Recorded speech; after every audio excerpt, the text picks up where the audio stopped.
everybody. Thanks so much for joining us for this week's episode of When I Grow Up. Today, it is my pleasure to welcome Dr. Stan Sonu, who is a doctor and going to be talking to us about just his life and his story and what it means to be a doctor and how he even became a doctor. So thank you so much for joining us, Dr. Stan. How are you? I'm doing really well, and thank you for inviting me to share tonight. Yes, it is my honor to have you on this podcast. So, Dr. Stan, can you just tell us what it is that you do, what kind of doctor you are, and what your practice is like? Sure. I am a physician, and my specialty is in internal medicine and pediatrics, which is a non-surgical specialty, and it pretty much covers everything that can go wrong inside the body across the entire lifespan. Sidebar already, being a physician is just one of the many ways, many careers in healthcare. So it's just one way of many to be able to help people and treat disease. So yeah, my specialty is in internal medicine and pediatrics, and I'm employed by Emory, but I spend all of my time, both clinical and non-clinical admin time at Grady Hospital, which is downtown Atlanta. And I have had this job for about 2 years now. And prior to then was all the training that led up to getting this job. So I really want to get into that training because, I feel like I have this idea of what it means to even go to medical school or to be a doctor, but I think I don't really know. I just have an idea of it. I do watch a lot of doctor shows, but I don't think it's the same thing. But before we get into all that, you being at Grady, what is a typical day for you look like? Because I know that Grady is the #1 trauma hospital, is it not, in Atlanta? Oh yeah, for sure. So yeah, what does a typical day for you look like? Yeah, that's kind of a tough question to answer. I think I have more like typical weeks. Okay. Where within that week, it's kind of a mixture of anticipated like planned activities, but every day in that week is different. So I have kind of 3 main parts to my job. I see patients, so that's like the clinical side. I teach and supervise residents, which is residency is the period of training after medical school where a person differentiates into their specialty of choice or the one they match into and undergo training for a few more years before they can actually go out and practice. So I supervise and teach residents as well as med students, and then I have some program leadership responsibilities. That's kind of my admin time.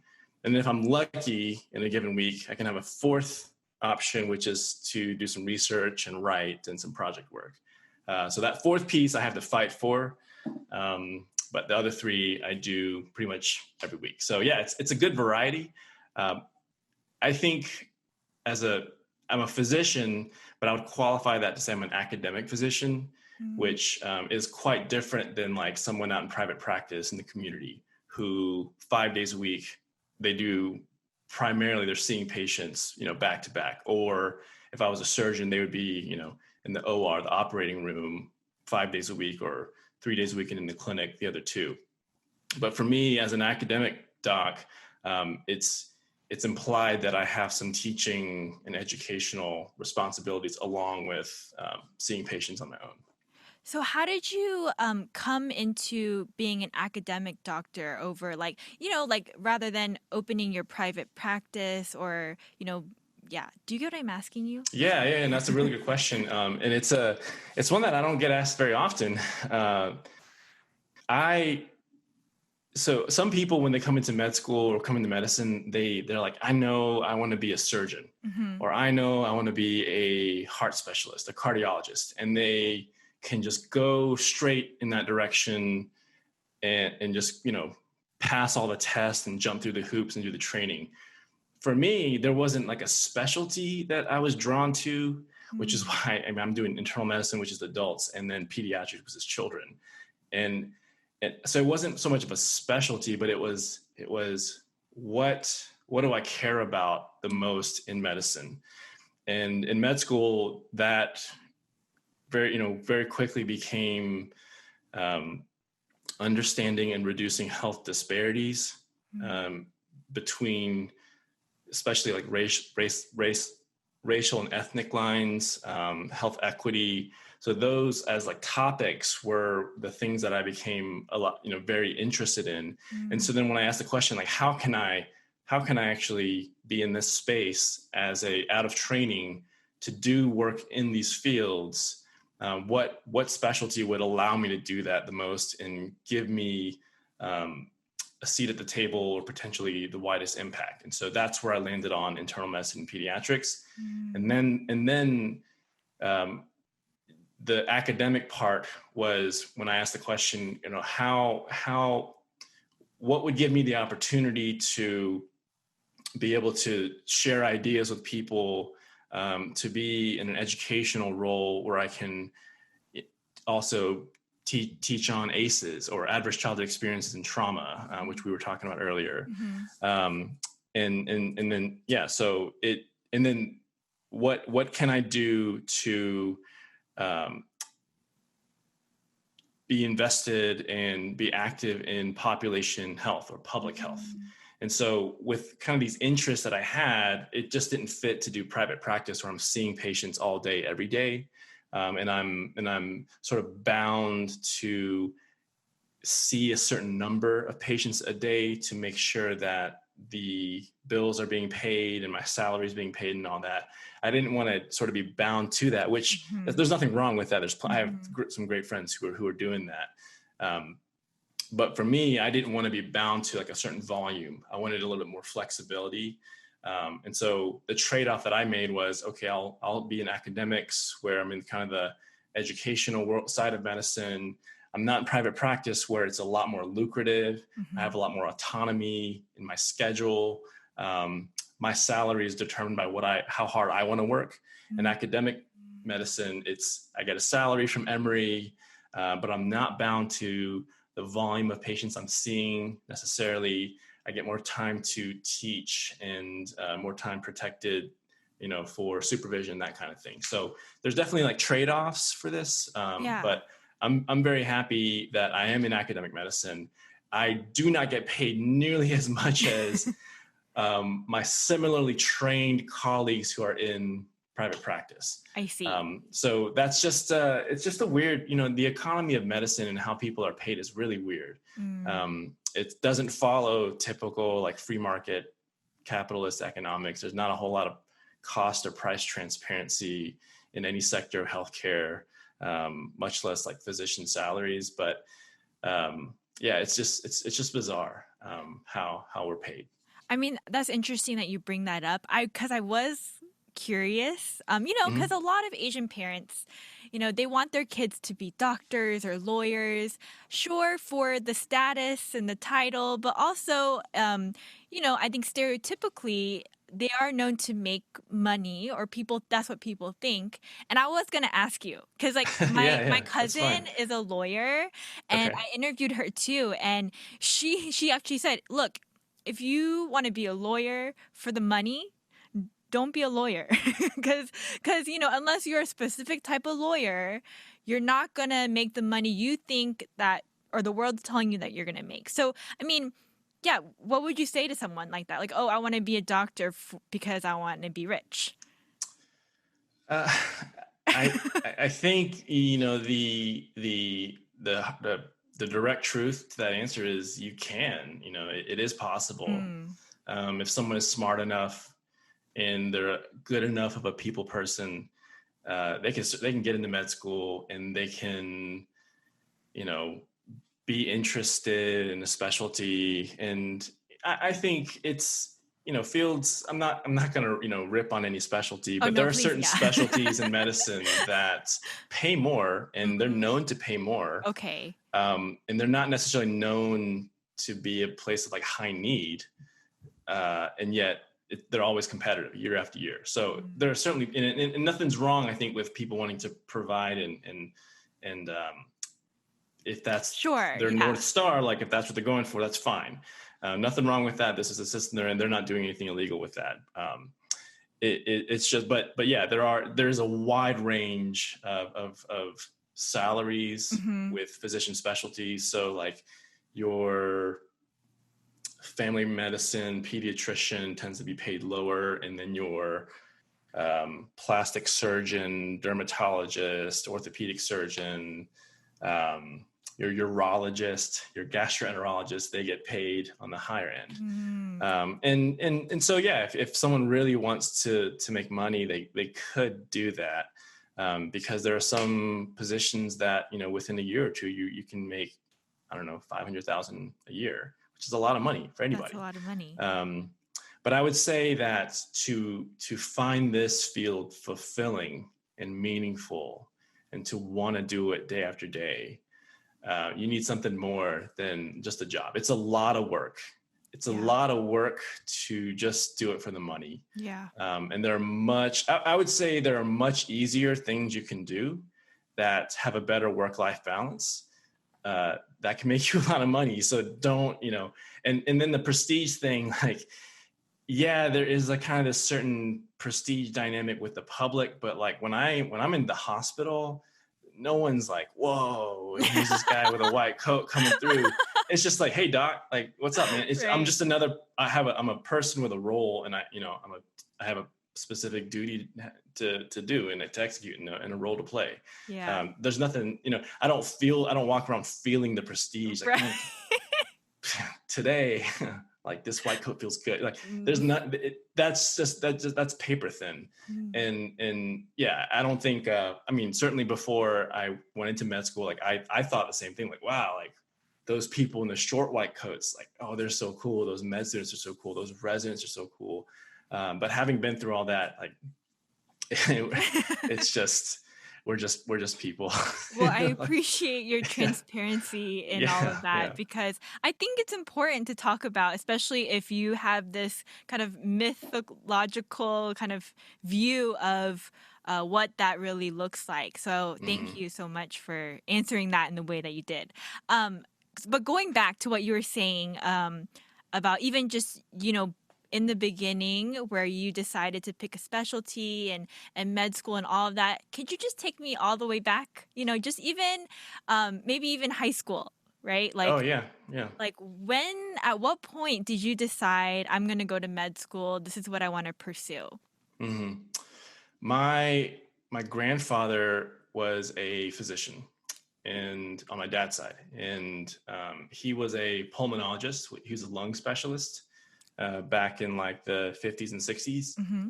I have a photo of him that I show all the time, like whenever I give like lectures on a certain topic, where he's like sitting in front of he's sitting in his office in front of an X-ray, and he's holding a cigarette.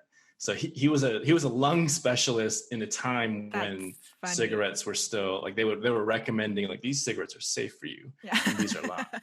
Um, and he moved to Atlanta when I was young, and I remember like whenever I would go to their apartment, I would like sneak into his room and like get into his like stuff, and I'd pull out like stethoscopes and pen lights and um, otoscopes, like the flashlights into your ear, and I would just like kind of pretend play like I was a doctor. But he never really even, he certainly didn't like stimulate my interest in the field. Uh-huh. He never talked about it. He just like, yeah, I was a doctor, and this is what you need to do if you want to become a doctor. But he never like instilled like a passion for it. But it was just like it was in on my radar as like a potential field. And then in high school, I would just like joke around, and one day I got like Dr. Stan Sonu engraved on my TI 83. Just to like, I was just trying to be cool and like, hey, call me doc. And then it just like stuck. And then the idea kind of became a little bit more real. I was like, wait a minute, like, this kind of a thing. And then college was a really formative time for me. I Mm. met some really great friends, and we would have some conversations that were so deeper than like anything that I've ever encountered. And there are sort of two main questions that came out of college that were like guiding questions for me, and or not, maybe not questions, but maybe things to go by, like principles, if you will. And the first one was I wanted to do something, it's pretty generic, but I wanted to do something that was helpful for people. I wanted to be in a field where I was interacting with people and I could help them in some capacity. Pretty non-specific. But the second thing that second principle that kind of emerged in college was whatever it is I do, I want it to maximize. I want to challenge me and maximize my potential. Like I want to use all of my brain power and work as hard as I need to, so I know like that I can do something that's difficult. And of all, when I kind of laid all the things out, medicine just stuck out. And it was one of those fields that I realized like there's a potential to make an impact on a both small and large level. And this is hard. Like it's really hard to do. And it's one of those professions that people kind of label as a calling because it can be that hard. And so, it was like, I'll try it. And I'll try it until doors close. And,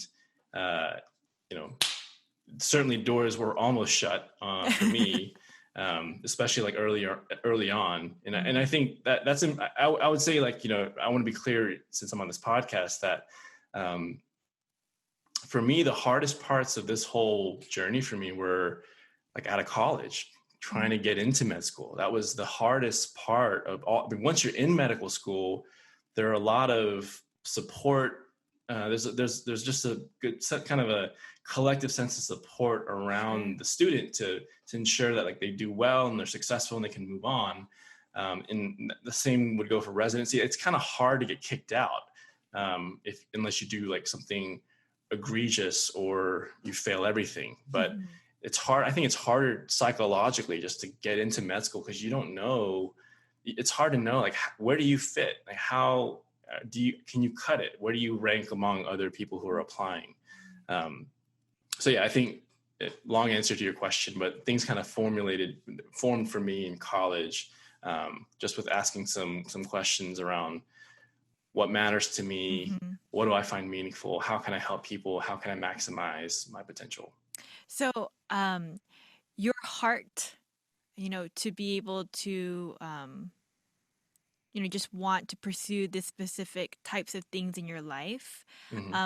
Did it match up though with like what the things that you were interested in? Like, I know you said that, medical school made sense. However, were you always kind of towards the sciences and biology? Oh, that's a good question. I actually think in high school, I was pretty weak in science. It was something that I never like minded, but it definitely wasn't something I was like, I am a science guy. Like in high school, I liked playing sports and I liked playing music and I loved my English classes. I loved history.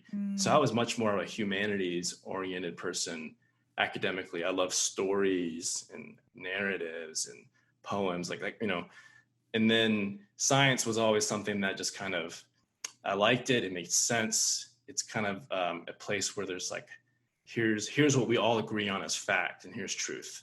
But I never was like exceptional at it. And in fact, when I went to college and I started taking pre-med classes, so my high school was really small and each class had no more than 10 students. And so if I ever had a question about something, I never hesitated to ask it. I was a lot more shy in high school, introverted by nature. And so I felt empowered in high school to speak up. And in college, when I did these pre-med courses, biological sciences or organic chemistry, and it's like a lecture hall of like 100 to 200 people, and they're an hour and a half long, and they meet 3 days a week. And then, after 4 weeks, you have a big test like that. It was a rough transition for me. And I struggled in my pre-med classes. I squeaked by with a B- in a couple of them. I escaped a C, in physics too. And so I didn't have a lot of confidence in my ability as a scientist coming out of college. And I realized that, gosh, I need to change how I study. I need to change how I need to develop some critical thinking skills. This is what I've been missing. Mm. Um, and this is what maybe I didn't get enough of that in high school. So I think now I would say I love science, and that's kind of a generic thing to say, but I'm a lot more passionate about the subject, and I'm better at it. Of course, I'm a lot better at it than I was back then. I have a lot more confidence in my abilities Sure, yeah. in it now than I did back then. Okay. But it definitely was like there had to be like a kind of a transformative process into that. And I think within medicine, what I gravitate towards is not so much like the molecular mechanism, or pathway of this drug hitting this receptor and it leading to this downstream effect, and this is how we see it clinically. I am interested in that, and I like to teach that. It's not what I'm passionate about. I think what I love about medicine is the people aspect to it, the interacting with people, the skill of trying to understand a person's need, the responsibility and the privilege of having access to someone in a time of need and in brokenness for them. I love that part about medicine, and it's something that's never like predictable. It doesn't get old, I love working with people and interacting with patients and across all ages, Yeah, adults and children. that's amazing. Um, so, uh, what was I going to ask? Oh, yes. You were saying how actually getting into med school was the challenging part for you. Could you maybe take us through that process a little bit and just even, yeah, some of the challenges that you were talking about, and maybe even like the practical aspects of it too, like what it was like studying for, is it the MCAT? That, and things like that in preparation Yeah, for med school? so I was in college, and after I decided I want to try to apply to med school, then the big, once you get your pre-med courses down, you have to study for the MCAT. And so after my junior year, before my senior year, I took that summer, I did some research. I stayed in Nashville where I was going to college at the time, and I studied for the MCAT. And at the time, at least when I took it, and this might be dating myself, but a 30 was like the score you needed to I think, I don't know if there's like a passing score with an MCAT, but like the average score for people who get accepted was like 30 at the time. Out of what is the I think the highest can go up to like, I don't know, 60. I think it's been so long, 60-ish. okay. I started my first like practice. So I did this like review course. My first practice test was like a 17. And I was 13 points away from a 30. And I'm like, okay, all right, this is bad. But like, it's just the first test. So like, keep your head in the game, Stan. Like, let's go to work. And so 4 weeks go by, and we take another practice test. And instead of a 17, I get an 18. Oh no. And this is like July, and the test is like a month away, and I'm like, okay, all right, well, doesn't feel like a whole lot of progress was made in the first month I studied, but like, let's keep going. And so then 2 weeks later, I think we take another practice test. Instead of an 18, I get a 17. I actually go back down. So 3 practice tests, 17, 18, 17. And I've never been a great standardized test taker. Like, my SAT was pretty mediocre. My parents didn't send me to Hagwon like that. And I was, I wanted to do other things with my extracurricular time, and they could not have paid me to go to Hagwon in high school. I was like, I will get into where I need to get in. Yeah. Don't worry about that. Like, I'm goal directed. Like, I'm going to do this. So yeah, standardized test taking wasn't like a forte of mine. But after that third practice test, and I got a 17, I had one night a couple of days later where I woke up and I had like hives I broke out in a rash, and nothing, like I went through all of like the possible exposures and did I eat anything funny, anything new, and nothing was different. It's just, I was so stressed out. Oh my goodness. I wasn't making progress. And I went to the student health clinic, and they just gave me some cream. Oh, God. And I'm like, and so, but then the hives just went away. Mm-hmm. And the fourth practice test, I don't know. I don't even remember what I was thinking. I was like, I can't give up now. I just gotta, accept whatever comes. But I think there's something in me that was like, I'm pissed at this. I'm just so mad that I'm working my butt off. Like, what am I doing wrong? And maybe I got more focused in how I was studying. Maybe I got more, maybe just put a fire under me. Maybe that's the intent of it. Like, if that's the design of the program, it worked. But that fourth practice test, instead of a 17, I got like a 24. Hey. So yeah, I was like, oh, okay.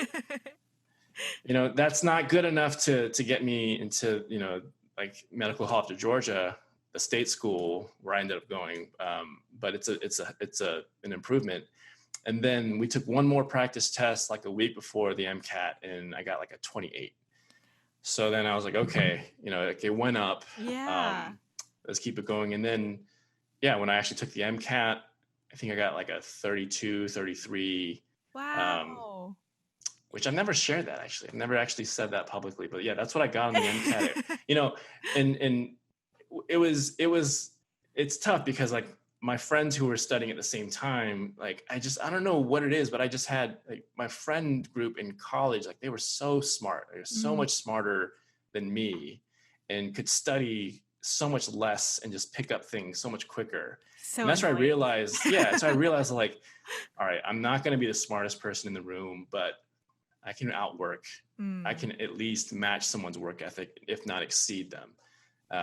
And that's the Korean thing in me, like I know I can work my butt off. And so they were scoring like 36s and 38s and 40s and 42s. And I'm like, I'm fine with my 32, 33 here. Yeah. And it was good enough to get me into the school I wanted to go to. Nice. But yeah, I mean, How long is the test itself? I'm sorry to interrupt. Oh, the MCAT? Oh, gosh, I don't even know if I remember anymore.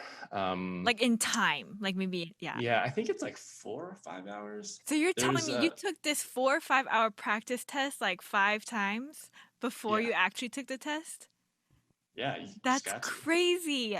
That actually doesn't seem that much to me anymore, because the board exams, like when you get into med school, you have a couple more standardized tests to take, some big ones like step 1. And I think that's like 8 hours, maybe 10 hours. And then your board exams can run over like 2 days. Oh my goodness. Okay. Yeah, it's gone are the days of like 1 hour tests. Right. Like that doesn't, there's just too much content to squeeze into that short period of time. Sure. Yeah. Sorry, you were saying. What was I saying? Oh, I'm so sorry. I shouldn't have interrupted. Oh no, it's okay. I forgot. It probably wasn't important. Well, we were just talking about how it was good enough for you to get into the college or to the med school that you wanted to go to. So as soon as that happened, then what happens? Yeah, you get it. When you get accepted to medical school, and it's an incredible feeling. I'll never forget when I got the letter. I actually came off the wait list for MCG. I got into like Tulane and Mercer and like Temple and a couple other schools. The school I wanted to go to, MCG, put me on the wait list. But after a couple of weeks, they called me and said, you're off the wait list. And I remember like just so elated, so happy that I got in. I called my dad, I called my mom, and they're so happy for me. And yeah, so I went to Augusta, Georgia to attend MCG. And it was med school. I mean, I came into med school so green, like so naive. I knew nothing about the human body. I knew I had a kind of a foundation in like molecular biology. And so I was okay with like PCR and like Southern blots, like, anybody. I have no idea what you're saying right now. Yeah, it's just like lab stuff. Like I was okay with that, but like the human body, I didn't even know what questions to ask. And in orientation, they give you like your first like packet to study for the first day of class when you start anatomy.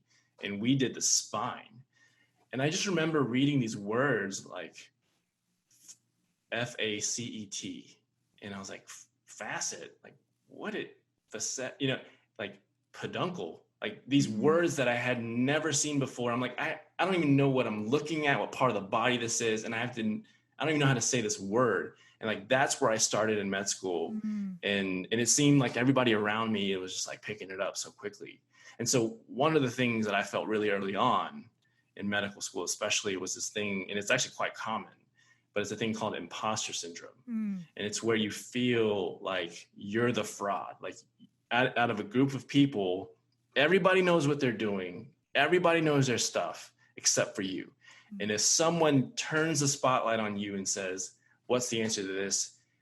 The fear is you'll be exposed as a fraud. And like, what are you doing here? Like, how did you even get in here? Like, you don't belong here.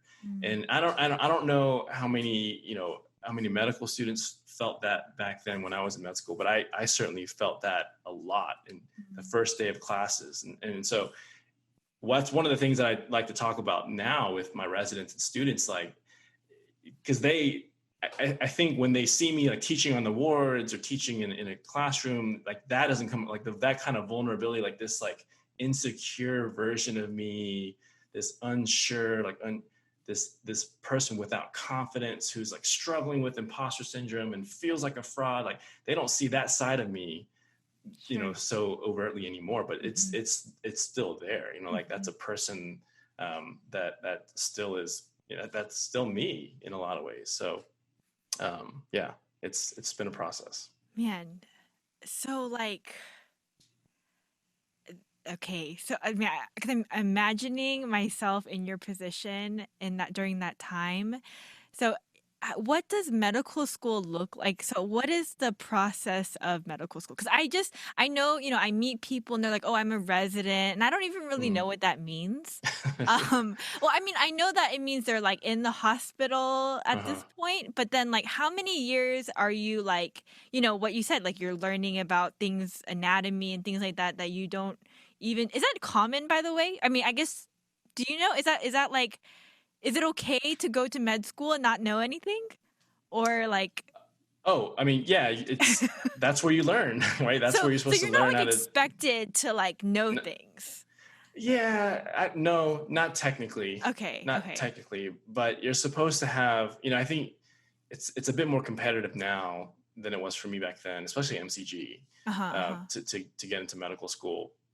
And so it is recommended that like people come in with some like shadowing experience, I see. some volunteer experience, which I had. I just didn't have in the hospital or in a clinic. And so that's why I say I was so green. Like, and there's like another example I have. There's like a certain way, shorthand way we write down labs when we check send blood tests. And I remember looking at that for the first time my third year in med school, being like, what the heck? Like, how does, and everybody knew how to do it. And I was like, when did you guys learn how to shorthand write this? Right. Why am I the fool, like the only third year?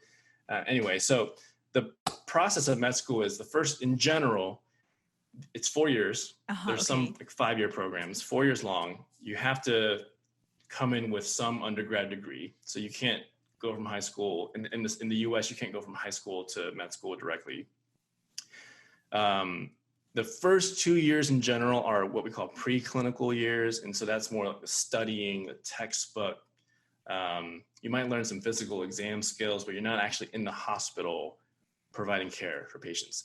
And then the third or fourth years are the clerkship years. That's different from residency.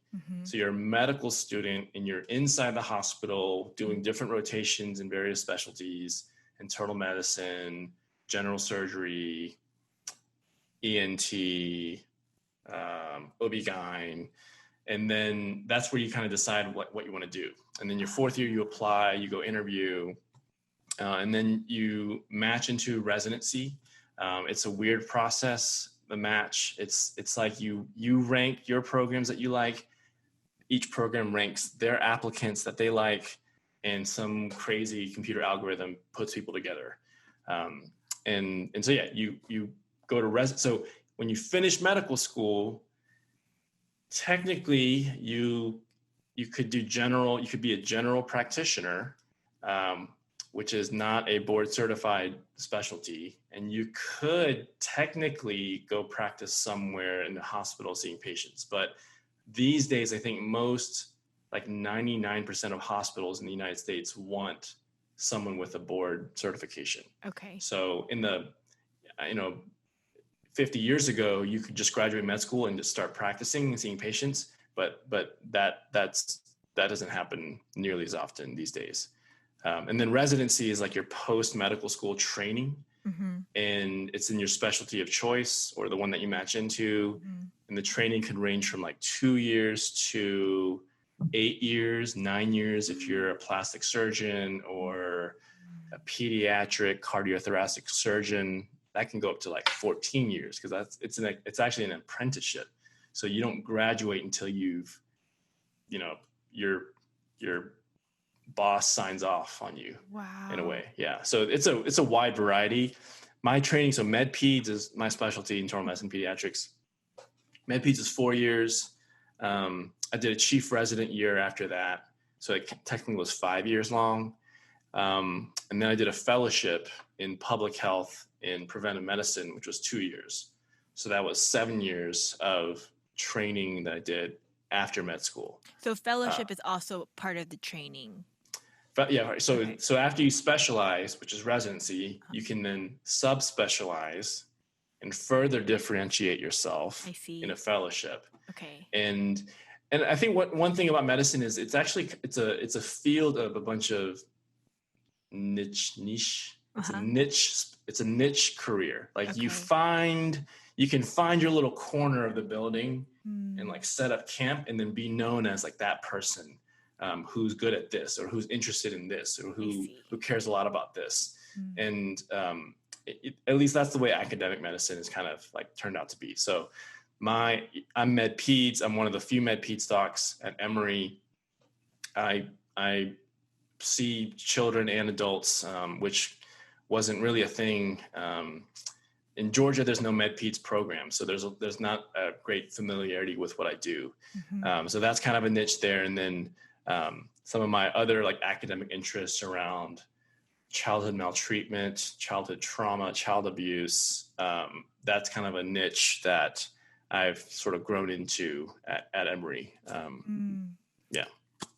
Yeah. So I'm not going to dismiss what you just said because I want to talk about what your specialties are, especially what you were saying about childhood trauma.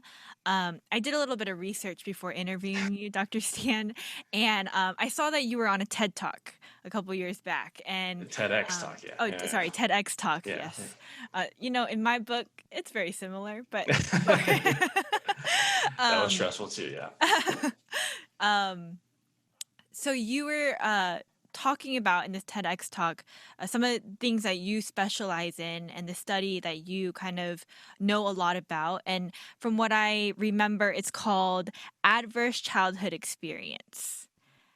Could you expand a little bit on that? Just because I just find it so fascinating what you were saying in this talk. And I think it's important for anyone even listening to this podcast and this episode to hear about. Just to, because my hope in this podcast is just exposure in general. And I feel like, yes, I want people to know what it's like to be a doctor, what the process is, but I also want them to know that as a doctor, you can do things to truly educate people and make a difference. So, could you kind of articulate? Yeah. I mean, I agree. I mean, I think that anybody who goes to work and they're working with people, that's very general, but anybody who works with people should and is a boss over people or in a team setting should know about ACEs or adverse childhood experiences. And so what this topic is about is this understanding that the really bad experiences that we go through in childhood before the age of 18, in early childhood, middle childhood, bad experiences like abuse, neglect, mental health problems in family members, a family member who uses drugs or drinks heavy, you know, like different types of traumas that people can go through in childhood. What this is about is understanding that those sometimes and a lot of times actually aren't just experiences, but they can actually influence our health, and they can change our physiology through what it does to our stress response mechanisms, and show up in the form of disease decades later. And so, you know, it's not just that, and we're not just talking about things like substance use, like a proclivity for substance use in the future, or mental health problems, but like chronic disease, like diabetes and cancer and heart disease and stroke. Like these things are in some part related to traumas that people have encountered and endured growing up. And so the key lesson for this topic is that what it comes down to is when you are interacting with someone who is exhibiting behavior that is like, it makes you want to bang your head against the wall. You know, it's problematic. They're dysfunctional. They're screwing up again. They're relapsing again. Right? They're into that habit again. What this is saying is that they're not. There could be a reason for that. There's not a single person that I've ever met who had a serious substance use problem and did not have some type of trauma, something that happened to them when they were a kid. And the reason that there's such a strong link between trauma and substance use is because what trauma does to our brain is it just blows up our stress response system, and it can make us hypersensitive to stress, or it can completely devastate and blunt our stress response systems. But either way, it makes us feel really not normal. And what we all do when we feel stressed is we find ways to cope, to alleviate that stress, to mitigate it. And the easiest thing, the quickest thing are substances. So the truth about cigarettes, for example, cigarettes are terrible for us. Everybody knows that. It's no secret. No one smokes being like, this is great for my health. What cigarettes have in them, though, are nicotine. And nicotine is a very addictive drug, but it's a drug that can really bring down someone's anxiety so fast. It's just temporary. It's packaged in sticks with tar, and it causes cancer and all sorts of problems. But when you realize what nicotine is doing for people, there's actually like a benefit. You know, it's alleviating someone's stress really quick. And so it's not that someone just smokes because they think that it's healthy and it's good and they're denying the truth, but there might actually be a reason that someone finds it difficult to quit smoking. Apart from the addictive nature of nicotine, there might be actually a dependence from a stress trauma perspective, not just like the properties of nicotine. And so I think what it really, understanding this topic has done for me is, you know, and I know like a lot of your audience is, you know, they have a faith background. Like I think of the science of adversity as a scientific explanation of grace, like why grace matters and why we need to have grace and show grace, because you never know what someone has been through, and they might have that behavior that drives you nuts and is just, you would call it crazy, you would call it dysfunctional, but you never know where it comes from. And I don't think it's like it doesn't even have to be like an aggressive, like outward behavior, but it could just be the way that someone responds to something, like their tendency to close up, for example, when someone's yelling at them. If you know someone who just like clams up, maybe that's something that they learned and experienced in their family. Maybe when they were a kid, if they spoke out, they got slapped. So then they learned to just shut down. And just, you know, so there's all sorts of ways that this can go. But I think this is a topic, unfortunately, it's something that I think is foundational to health, and yet we don't teach it widely in medical school, which I think is like a travesty. And the study that all this is based off of, the Adverse Childhood Experiences study, it was published in 1998. So it's well over 20 years old now. It's not new. It's considered a landmark public health study. It was done by the CDC here in Atlanta, and then Kaiser Permanente in San Diego. And then since then, they've had hundreds, even thousands of other similar type of studies that have shown the same thing. There's a strong connection between the stuff that people go through and when they're children and their health, physically, mentally, behaviorally as an adult. There's an undeniable connection there. And so if as a society, we're sitting there like browbeating people for not being able to stop drinking their alcohol. And why can't you just stop? Like, it's bad for you. It's bad for your liver. You're destroying your life. You're really hurting your family. You don't care. You're so selfish. Like, we just beat on them so hard. But when you understand that, man, there might be a reason that person can't quit, that there might be that thing that they're choosing to cope with might actually be helping them in some paradoxical way. And so then it changes the dynamic of how we understand someone with an alcohol problem. It's not that they're just a bad person and they don't care about their lives, but they might be trying to forget about something that happened to them, decades before, and they've never told anybody. They might not even realize that themselves. And so I mean, I hope it's obvious, like the implications in healthcare, right? Because we see all the time, we take care of people all the time in the hospital who come in for diseases that are, quote, preventable, that are behaviorally mediated, right? So we hear the phrase, like, you brought this on yourself. Like, we treat these kind of diseases all the time, but I think what we have to realize is that no, like if this particular condition has a root cause in trauma, no child ever asks for trauma in their life. And so when we say to this child as an adult, when they're an adult now, why didn't you exercise more? Why didn't you quit smoking? Why didn't you stop drinking? In a way, we're blaming them for their trauma if we don't understand like this connection between trauma and health.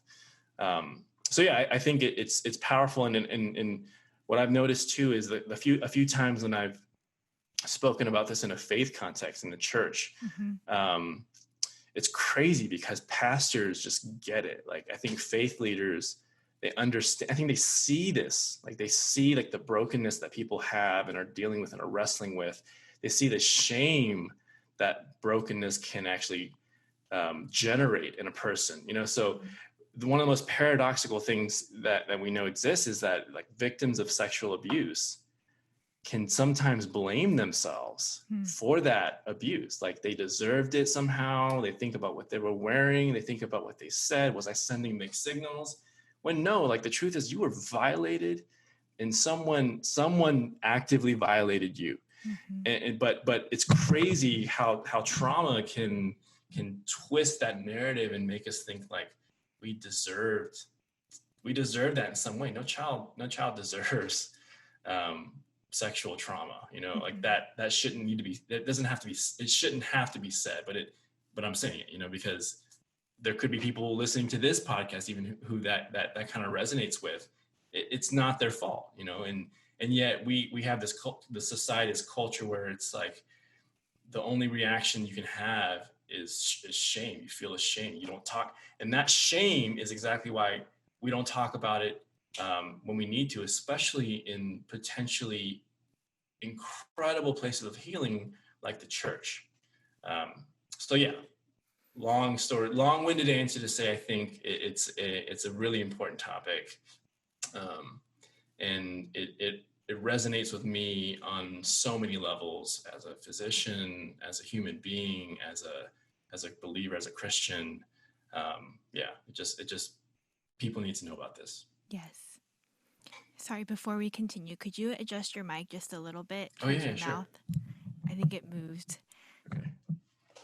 Okay. I'm going to go into my next question about this topic. So, what comes to mind when you were saying all of this, especially just kind of, I'm purposely interviewing Asian Americans because I feel like there's something to it. I think that when, as an Asian American myself, when I see someone in a position where I feel like, I admire or I find inspiring and they are Asian American, it makes it a little more relatable and more doable. I kind of feel like, oh, like um, it is possible, you Hmm. know. But Yeah, I all get that to that. say, because my target audience is Asian Americans, what comes to mind as you were saying all these things is actually um, like first generation uh, Korean parents or Asian American parents, Asian parents, um, because I think culturally there's a lot of misunderstanding between child and parent.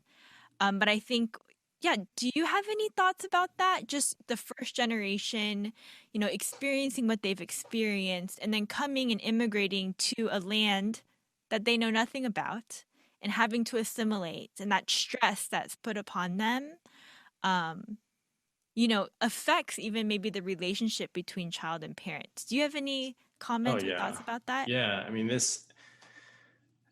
I, it's crazy to me sometimes when I think the, the similarities that my like Korean friends and I have growing Mm, up, like not just how we had to navigate like elementary school and prejudice comments and this and that, not even like how we try to assimilate and try to pretend like we were white for a time, but the way that our parents were to us. mhm, And I think the language barrier has a lot to do with it, but I also think that culturally, when you name a tragedy in East Asian culture, when you name it, you actually give it life and you breathe it into existence.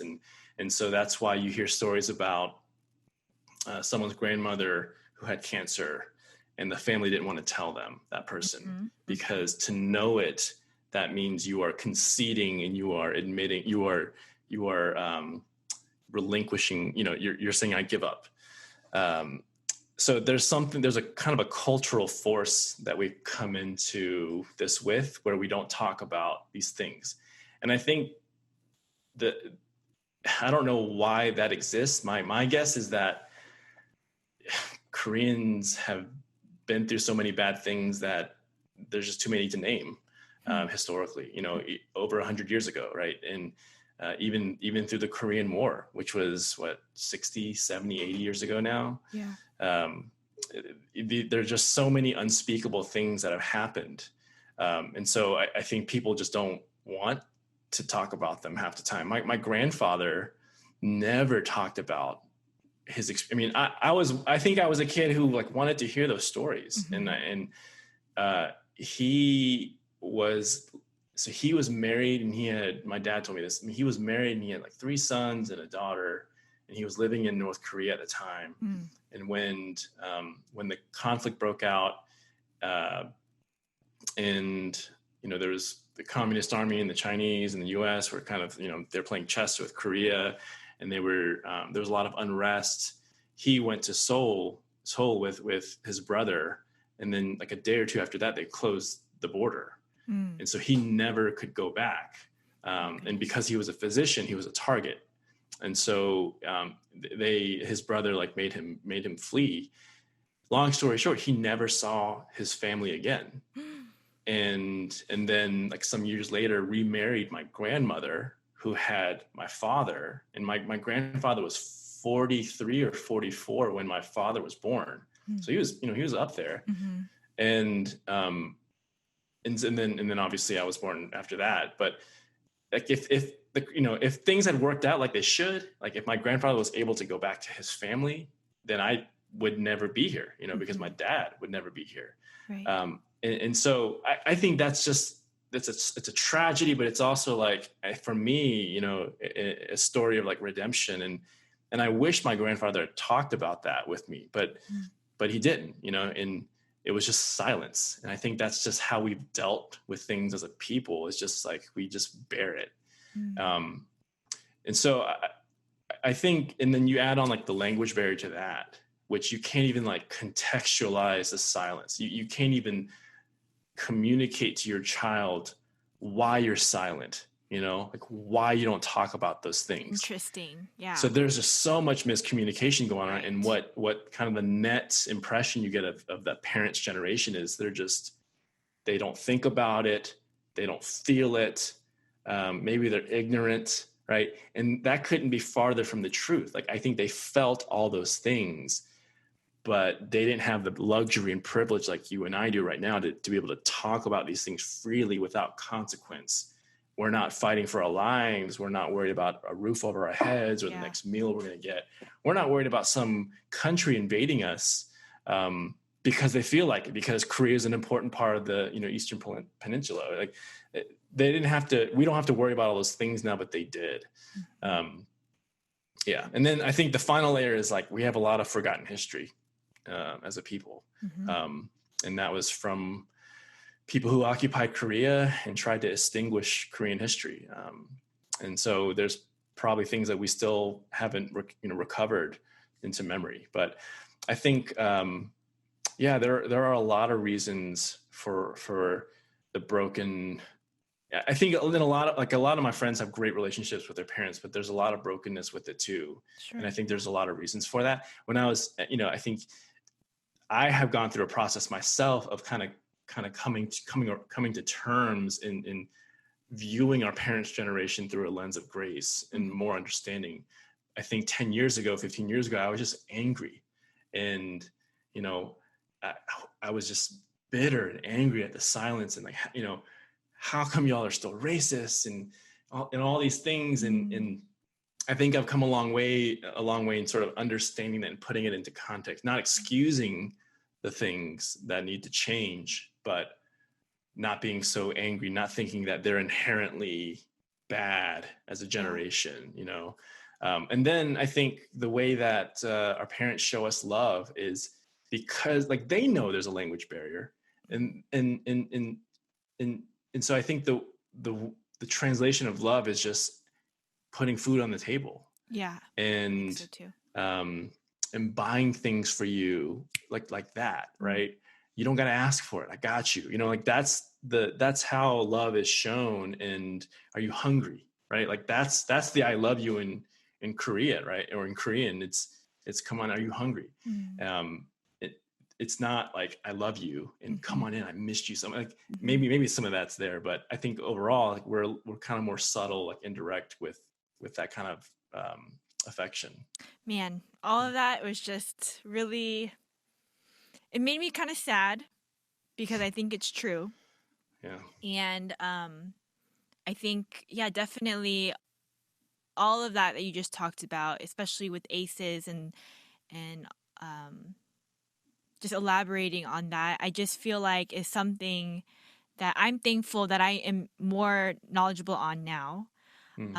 And I want to change how I view people. Like it's just crazy. It's crazy. Like it's crazy to me that until today, when I Googled you, I had no clue, like no idea. And, I had mentioned to you before starting this interview that, I can make assumptions about people. Oh, maybe they're this way because something that happened in their past. But for whatever reason, it just allows me more grace for people that even just people that I'm thinking about right now, as we're talking, that there are serious physiological consequences to the trauma that they have experienced. And I need to be more understanding of that. So I know that's not why you came on this podcast, but I'm extremely thankful that you were willing to share more about this topic.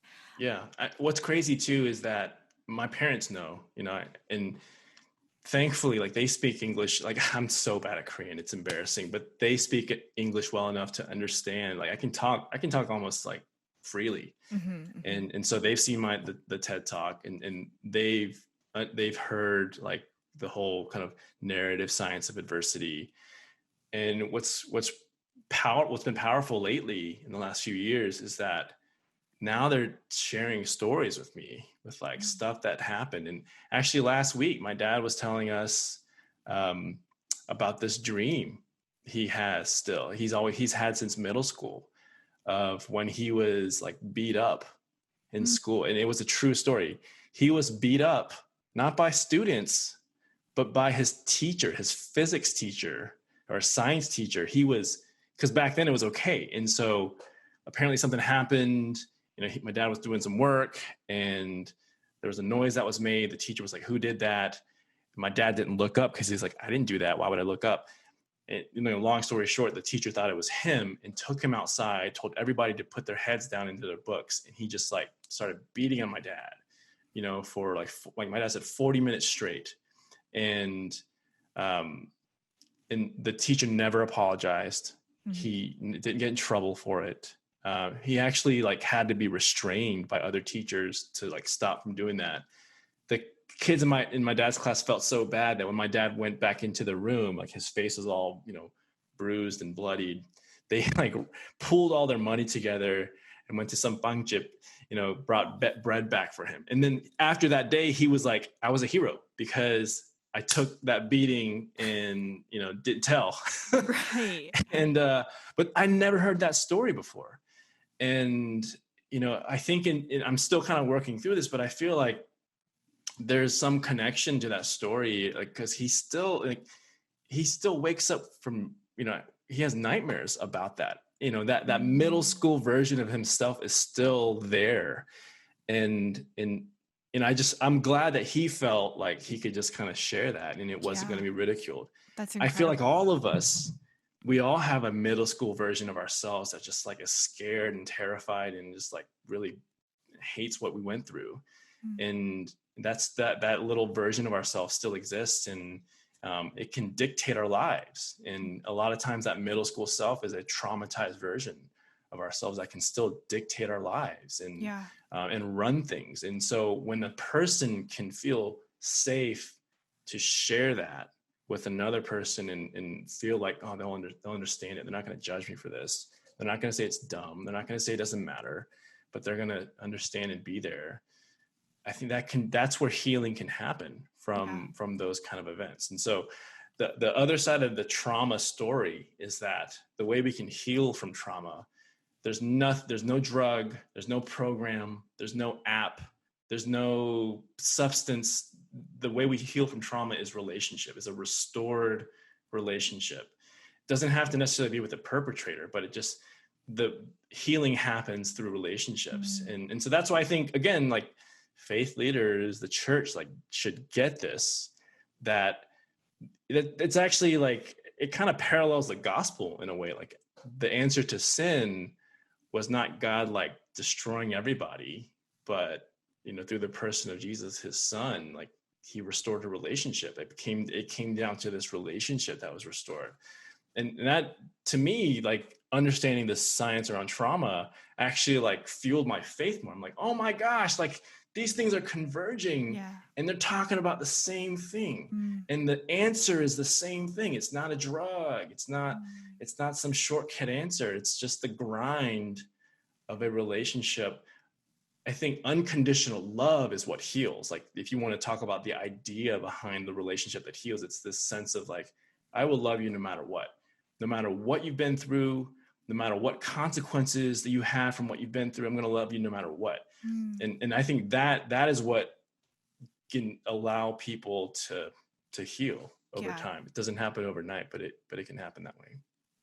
No, definitely can't happen overnight. I feel like it's just going to take time, but man, that is so good and so powerful.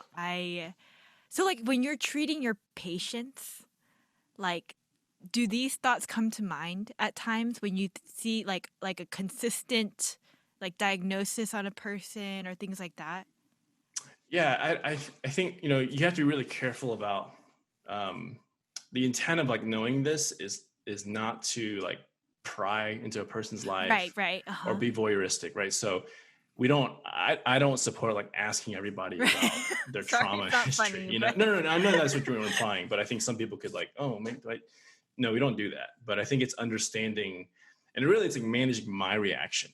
So if I walk into a room and like a patient is like just like pissed off, hyper vigilant, yelling in my face, before this, I would kind of be like, what? Like, you need to calm down. Like, what's wrong with you, sir? Right.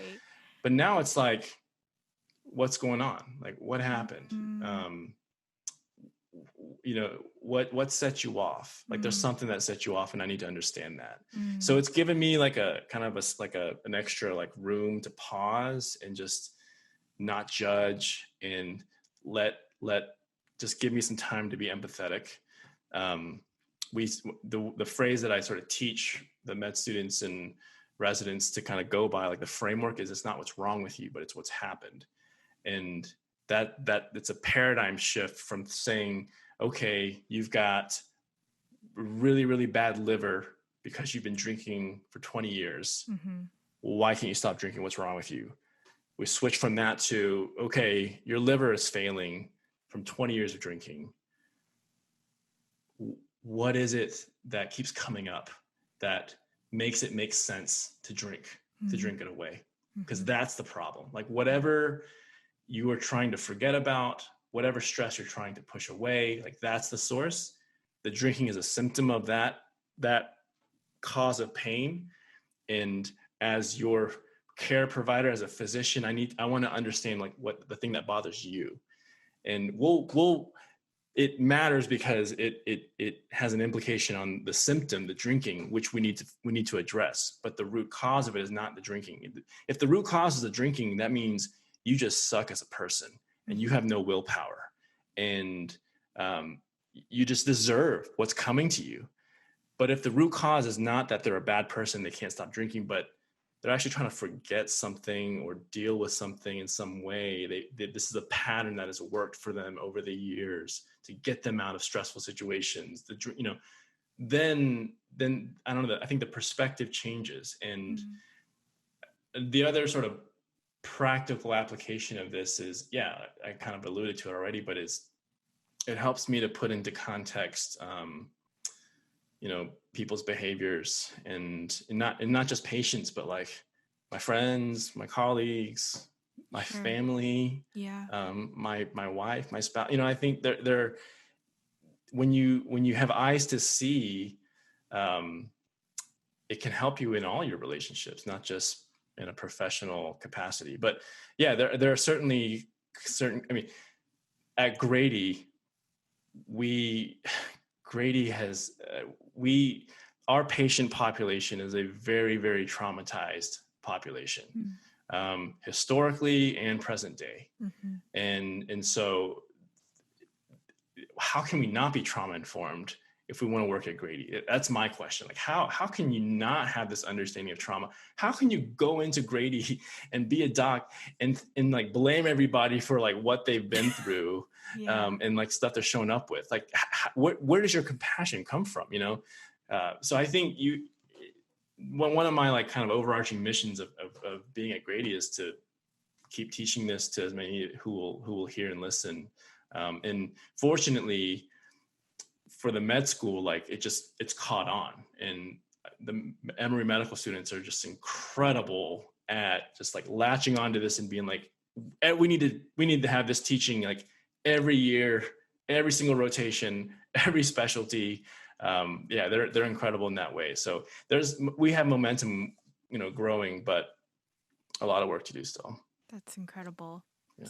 It's kind of exciting in the fact that people or med students and medical schools are latching on, because I just feel like it would just, continue to produce amazing doctors too. So it's great. Yeah. I mean, I think the same goes for like schools, the justice system. Actually, last October, last fall, I had heard about this judge in LaGrange, Georgia, Troup County, Georgia, which is directly west of us, a little bit southwest. It's the county, the furthest west county, like it borders Alabama.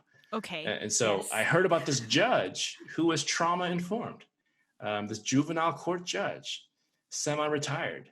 And he was doing things like he wouldn't cuff the children coming in. He would allow them to hug their parents. I'm gonna cry. That's crazy. Any of his deputies who were sent to schools were always in plain clothes. They were instructed never to cuff a student in the school, because they had to cuff a student in the school and have them walk through. That's going to label that student for the rest of their time at that school. And so he was doing these things, and And I was like, man, like, who's this judge doing trauma-informed care? And so then I was like, I just emailed. I mean, I don't I don't fanboy that often, but I totally Right. fanboyed on him, and I Googled him and I found his email, and I just emailed him out of the blue. I was like, hey, I'm this doc at Emory. I'm really interested in trauma informed care, and I heard about what you're doing. Can we meet? I would just love to just hear about what you're doing Mm. and just hear about your experience. And I got time off of work, and he responded, and he was like, you're coming down. I Googled your name. You have a TED Talk.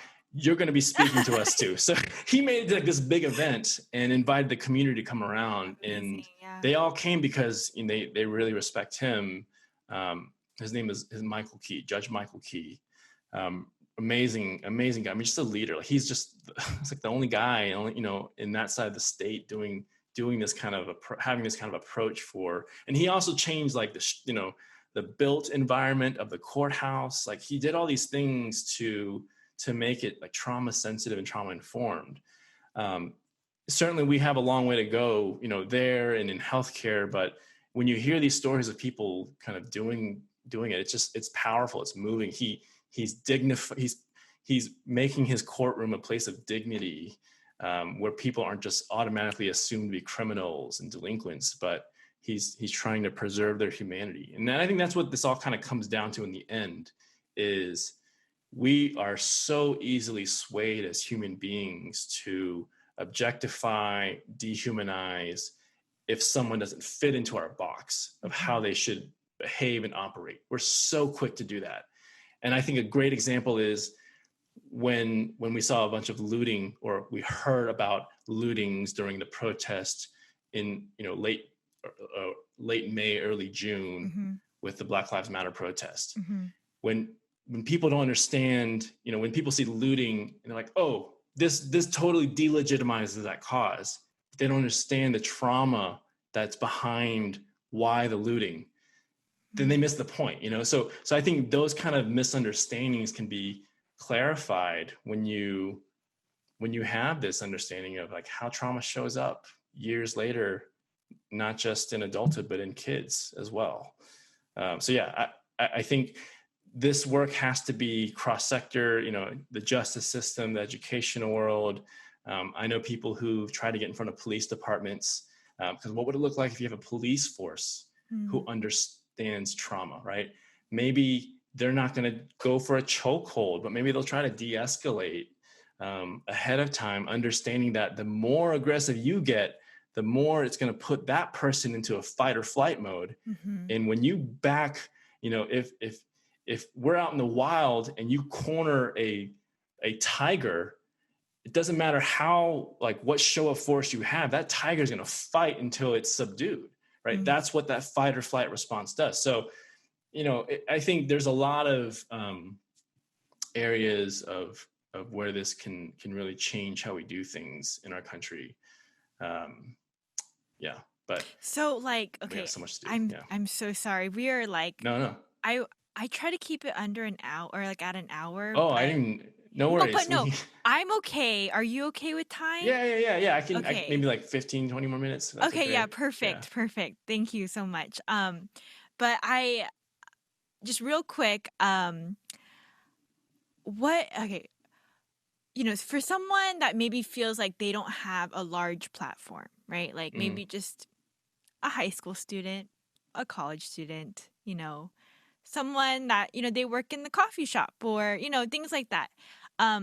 What can we be doing to help the process? Like, do you know what I'm saying? Like, Yeah. be more sensitive. Yeah, We're not absolutely. judges. We can't like alter the culture of the county, Yeah. but No, I'm really glad you're asking this question, because it's not like you have to have a seat of influence to be active and do something in response to this.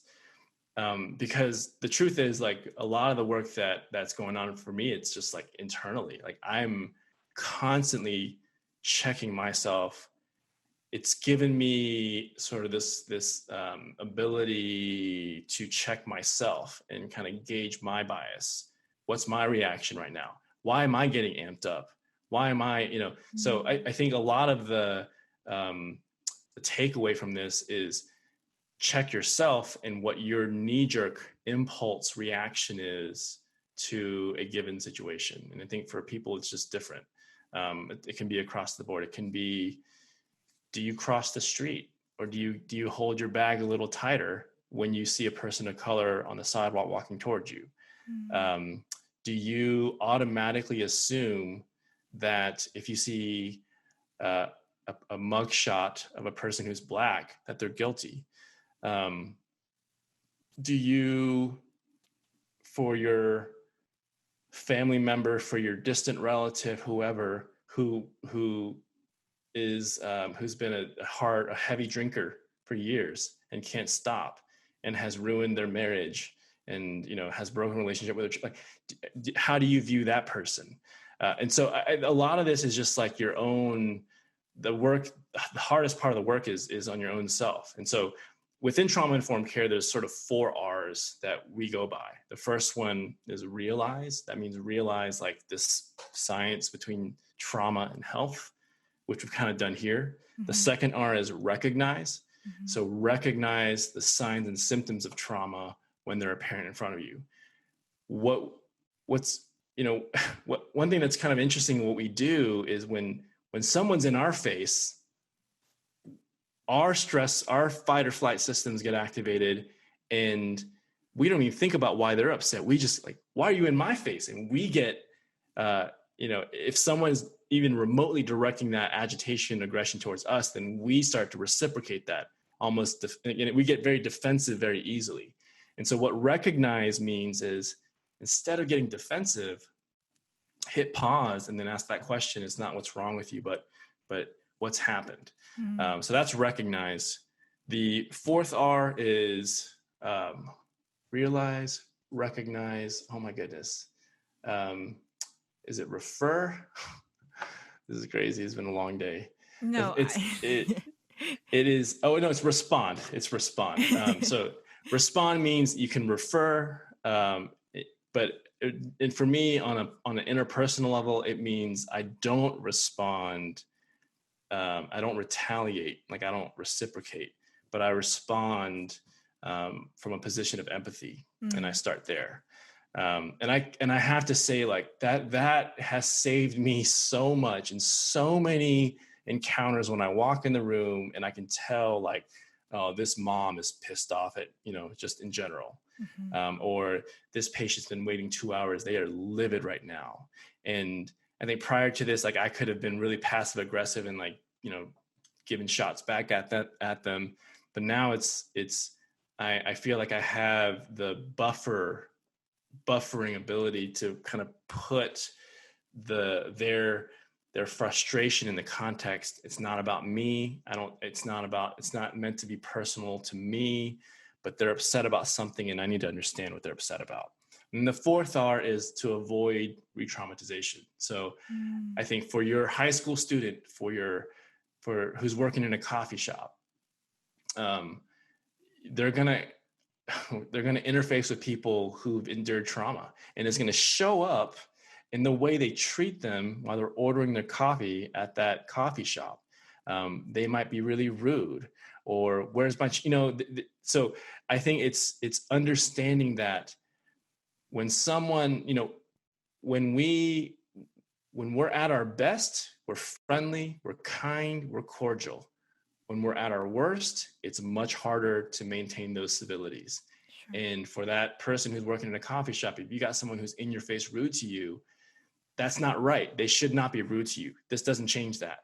But the way you respond might look a little bit different if you can understand, like, man, what's this person's day been like? Like, what have they gone through? Did they just come from a nursing home where they couldn't see their mother who has COVID and they're really worried sick?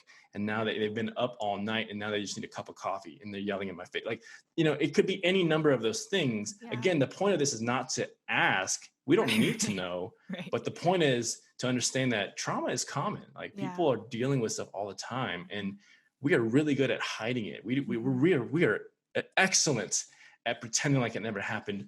Korean people are incredibly good at acting like we've never experienced trauma, when, again, that could not be further from the truth. So yeah, I think a lot of this work ultimately is in ourselves, and how we respond to dysfunctional, Yeah. problematic behavior. Thank you for that advice. Just to kind of wrap up our time together, I feel like it's kind of abruptly ending, but I because I just really enjoyed not in you know what I mean. I Yeah. No, liked it's being good. informed about Sure. all of what you were just saying, and but you know, I was wondering if you have any kind of advice for somebody that maybe is thinking about going into the medical profession or wanting to be a doctor. Yeah, any advice at all for them? Yeah.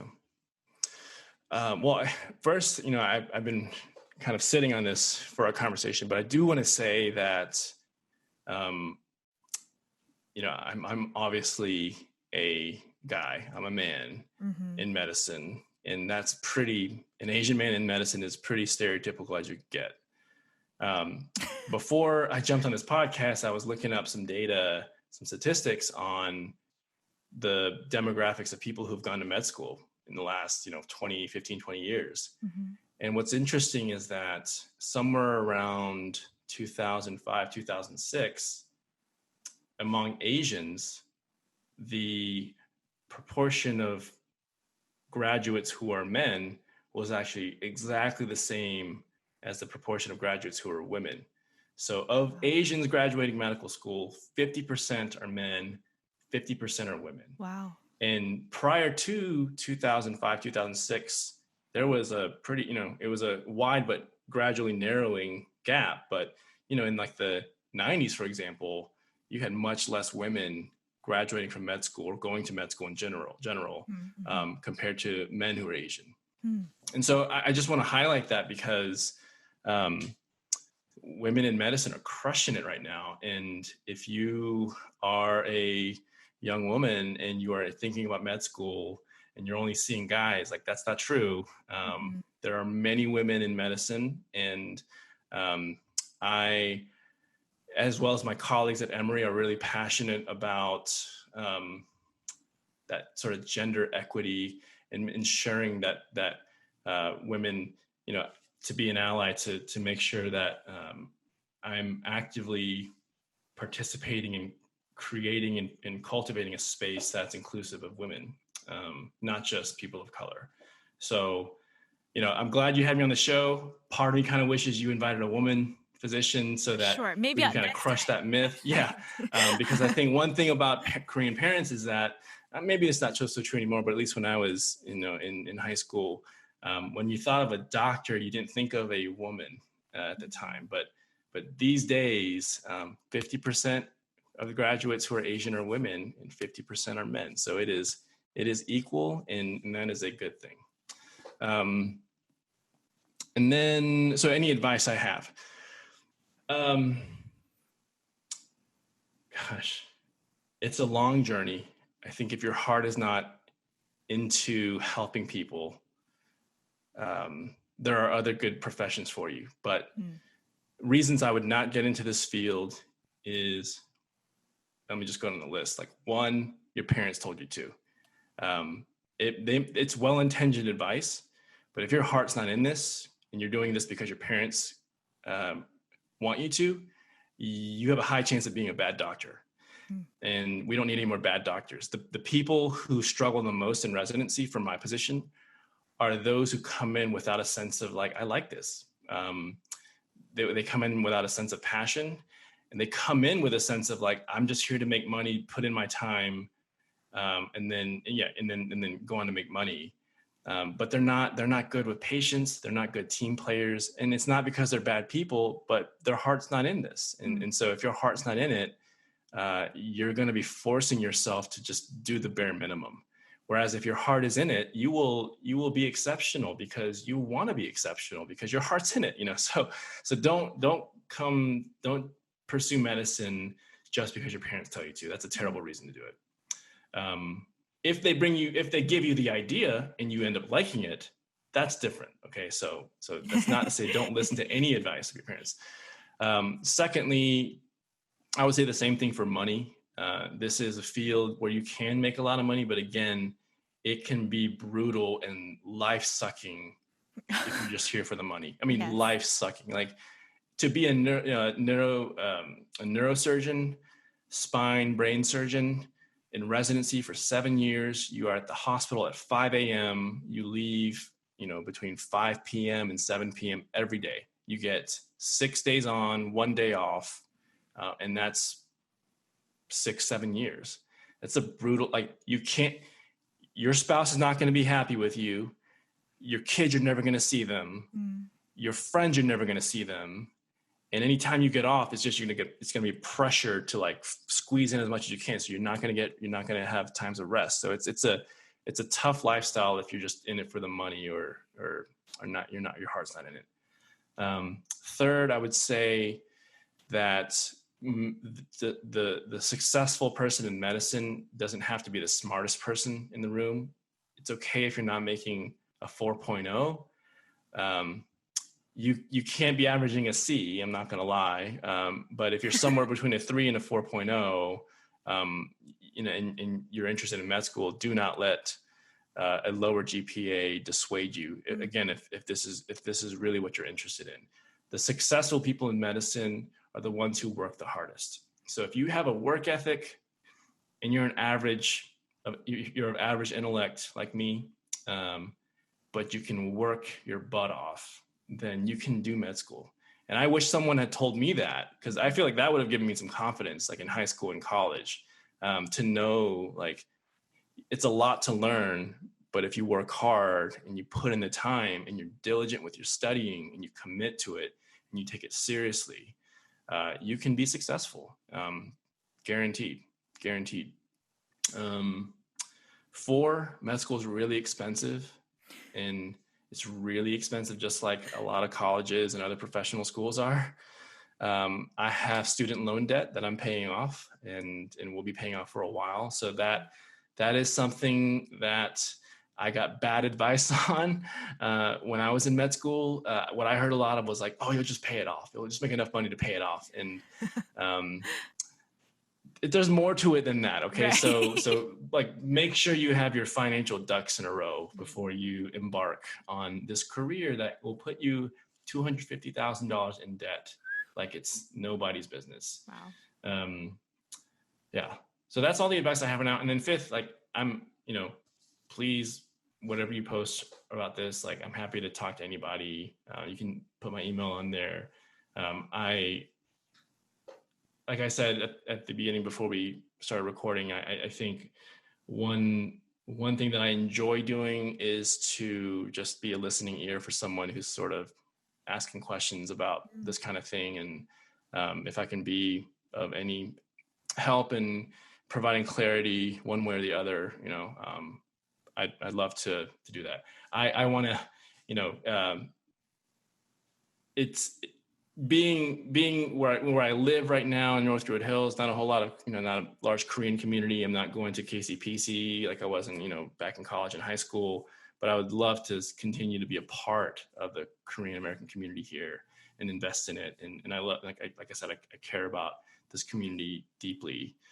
So if anybody has any questions, please don't feel shy or you're intruding or you're bothering me. I'm happy to talk to anybody. That's amazing. Thank you so much, Dr. Stan. I truly appreciate the sentiment in that as well. And thank you so much for this awesome conversation. I truly enjoyed it. I learned a lot today. So thank you again for your time today. Yeah, thanks for having me. Thanks so much for listening, guys. Like Dr. Stan said, if you have any questions or just, want details about anything, don't feel like you are intruding. Don't feel like you're a bother, because we truly want to equip you and help you in the best way possible. So I will get Dr. Stan's email to you guys. If you want to just DM me through Instagram, that's cool too. Or you can email us at podcastwigu@gmail.com. Until next time, guys. Bye.